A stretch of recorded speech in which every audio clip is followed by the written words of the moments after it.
Vision 75, according to Prime Minister Dickon Mitchell, is a continuation of the National Sustainable Development Plan 2035, which was drafted by Grenadians under the previous administration, but has suffered setbacks due to COVID-19 and later in 2022, the general election. Part of Vision 75 is for a healthier nation.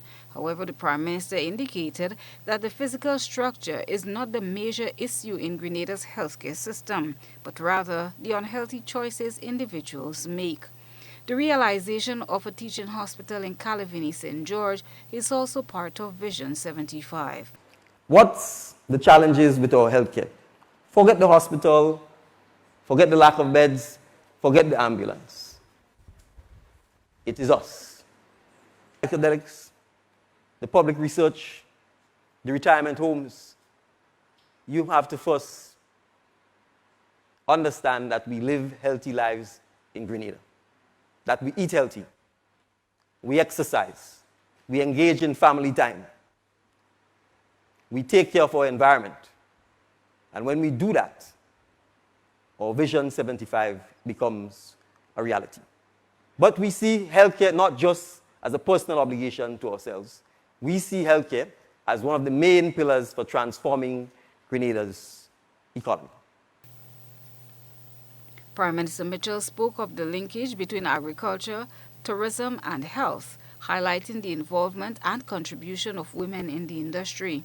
The need for research and investment, he said, is of paramount importance. So to our visiting dignitaries, we'd be happy to introduce you to our VX35. We invite you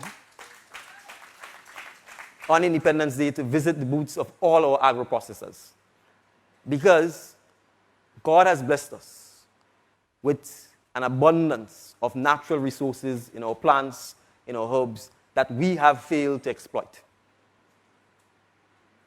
We simply cannot rely on the traditional knowledge that our foreparents have passed down. We need the research and development. We need the investment in the research and development so that we can create our aromatherapy, our herbal and spice products, and scale them up to commercial processing.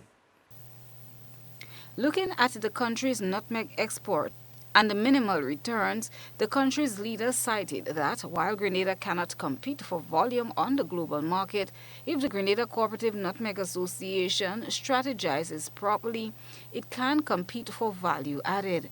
Exporting does not create employment locally.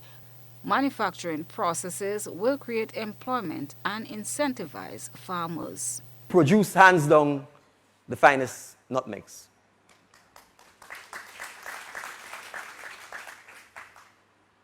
But after 100 years, we still export our raw nutmegs.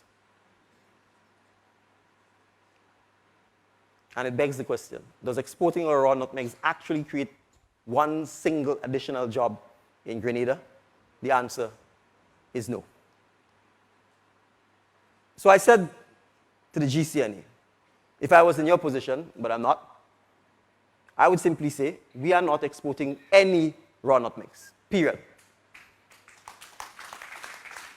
And they said to me, well, okay, fine, how are we going to pay the farmers? I said, it's simple. You get the financing for 2 years, you pay the farmers, and you stockpile and buy all the nutmegs. You buy all the nutmegs, and you keep it in Grenada. And if you do that, you have the stock that allows you to then begin to manufacturing your nutmeg oil, your nutmeg fat, any product you need from nutmegs. But manufacturing requires stock and it requires volume. If you are selling the nutmegs raw, you will never be able to manufacture. Christina John, GBN News.